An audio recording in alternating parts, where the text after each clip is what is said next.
70 anyos nga retired police naka-survive sa COVID-19 bisan kun wa pa mabakunahi apan tungod sa itabo. Naaghat ang tibok pamilya nga magpabakuna na.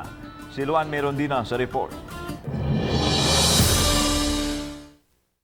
Gahapon lang adlaw nakagawa sa Tambalanan ang 70 anyos nga retired police nga taga Barangay Dayas lungsod sa Cordova sulod sa dulan usa ka buwan nga pagka-confine niini sa hospital. Mihangyo ang pamilya nga taguon lang ang iyang pangan alang usab sa privacy sa ilang pamilya.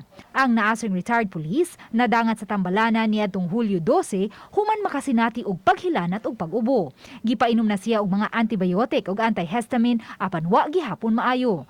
Didto na nakonfirmar nga nagpositibo siya ug ang iyang asawa sa COVID-19.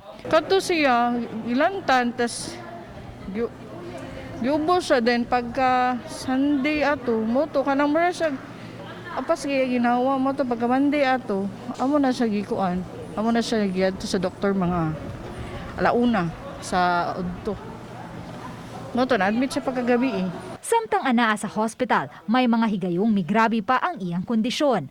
Apan ang pag-ampo ang gituhuan nilang nakatabang kaniya nga maluwas, bisan kun wala pa siya mabakunahi. Iyang lungs is siya nagdugo or something na severe gid siya. Then after 3 weeks na okay siya.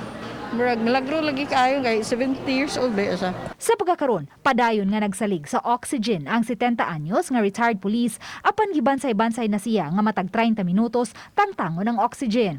Busa ang iyang mga kabanay lakip sa mga milinya kaganiha sa vaccination center sa Cordova sa Barangay Buagsong.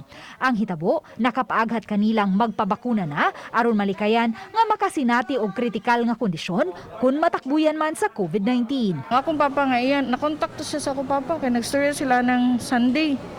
Face to face, walay mask.